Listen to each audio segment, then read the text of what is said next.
2 दिवसापासून कायम घुले परिवारासोबत इथं लढत आहोत. उपोषणाला त्यांची साथ देत आहोत. SP साहेबांनी काय ते योग्य निर्णय घेऊन लवकरात लवकर घुले परिवाराला न्याय द्यायची भूमिका घ्यावी. जो कोणी आरोपी असेल त्याला पटकन ताब्यात घेऊन त्याची सखोल चौकशी करावी. फक्त घुले कुटुंबाला इथं पाठिंबा देण्यासाठी इथं आम्ही उपस्थित झालेलो आहोत. CDR मध्ये सौरभ सोनवणेचं नाव येऊन सुद्धा पोलिसाकडून आम्हाला सहकार्य भेटत नाही.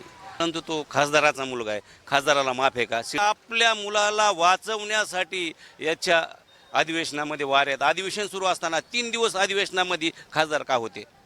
एकतर सौरभ सोनवणे जेलमध्ये जाईन, नाहीतर इथून आमचा रमेश घुलेचं अंत्ययात्रा निघन, याच्यावर आम्ही ठाम येतं. विलास घुलेचं कुटुंब 2 दिवसापासून उपोषण करतंय. 2 दिवसापासून कायम घुले परिवारासोबत इथं लढत आहोत. उपोषणाला त्यांची साथ देत आहोत. SP साहेबांनी काय ते योग्य निर्णय घेऊन लवकरात लवकर घुले परिवाराला न्याय द्यायची भूमिका घ्यावी, जेणेकरून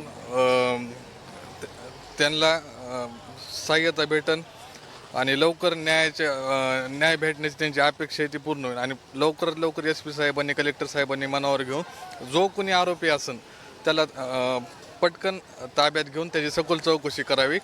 अजून कोणी याच्या मागं कटकारस्थान रचणार आहे का नाही याची.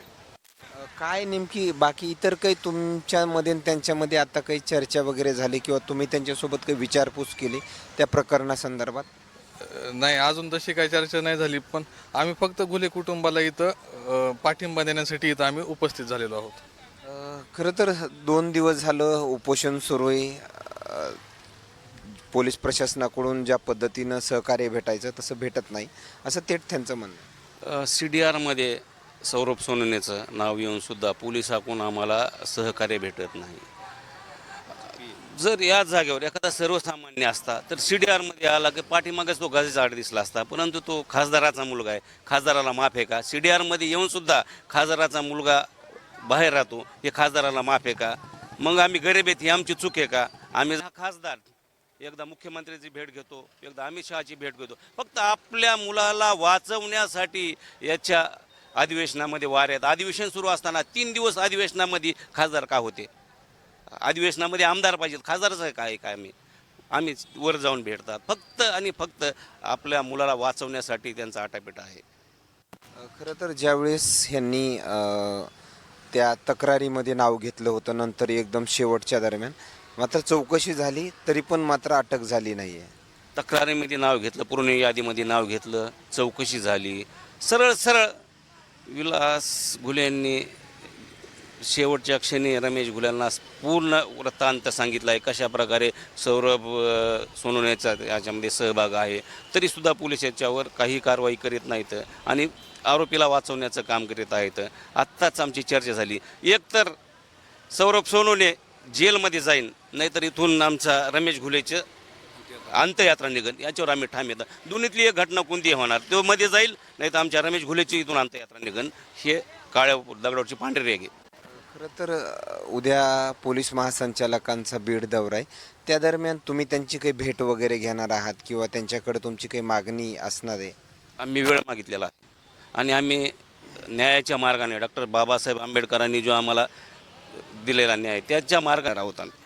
आम्ही त्यांना अर्ज केलेला आहे. आम्हाला आशा आहे की प्रशासन आम्हाला त्यांना भेटण्याची वेळ देईल आणि त्यांनी भेटल्यानंतर आमचं गरण आम्ही त्यांच्यापुढं मांडणार आहेत आणि त्यांच्याकडून न्याय घेण्याचा आम्ही प्रयत्न करणार आहेत. आम्ही ज्यावेळी पूर्ण वातावरण गरम होतं, आता बरेच दिवस उलटून गेलेत, मात्र कोणत्याही पद्धतीनं चौकशी जरी केलं तर माझा मुलगा चौकशीला सामोरं जायला तयार आहे, जशी पाहिजे तशी चौकशी करा, असं बजरंग सोनवणेंचं वक्तव्य. तुम्ही हेच पहा, एका बाजूने ते म्हणतात माझा मुलगा कधी यायला तयार आहे आणि दुसऱ्या बाजूने कुठं येते, कुणाकुणाची भेट घेतात, आपल्या मुलाला वाचवण्यासाठी कुणाकुणाची भेट घेतात. अधिवेशनामध्ये आमदार असतात, खासदाराचं काय काम आहे? मुख्यमंत्र्याच्या मागं 3 दिवस फिरणं, तिकडे दिल्लीला जाऊन पत्र देणं, ही सगळी जे चाललेलं आहे आटापिटा जो लावलेला आहे, फक्त आणि फक्त आपल्या मुलाची कातडे वाचवण्यासाठी, आपल्या मुलाला वाचवण्यासाठी आटापिटा चालल्यात. कितीही काय झालं तर दूध का दूध पाणी का पाणी होणार आहे. CDR मध्ये येऊन सुद्धा तो त्याचं नाव घेणार. पोलीस प्रशासनाला विनंती आहे, मुख्यमंत्री साहेबांना विनंती आहे, तुम्ही गृहमंत्री आहेत, तुम्ही जातीनं लक्ष घालून आम्हाला न्याय द्यावा, घुले कुटुंबियाला न्याय द्यावा, ही आमची विनंती आहे. धन्यवाद. खरं तर बजरंग सोनवणे हे त्यांच्या मुलाला वाचवण्याचा प्रयत्न करतायत. मुख्यमंत्री अमित शहाची भेट घेत आहेत असा थेट आरोप जे आहेत ते घुले कुटुंबासोबत जे खंबीरपणे त्यांची साथ देणारे जे काही हे तरुण आहेत, बीडमधील नागरिक आहेत, यांच्या आलेल्या प्रतिक्रिया मात्र काय सांगून जातात हे नक्कीच समजलं असेल. मात्र जसं जसं आता उद्याच्या दिवसाला देखील एक वेगळं चित्र जे आहे ते आपल्याला या ठिकाणी या उपोषणस्थळी आपल्याला पाहायला मिळेल. आणखीन काही नवीन अपडेट्स मिळतील का हेही पाहणं तेवढंच महत्त्वाचं ठरणार आहे. आलेल्या प्रतिक्रिया काय सांगून जातात हे नक्कीच समजलं असेल. कॅमेरामॅनसोबत सूरज बडिया, बीड.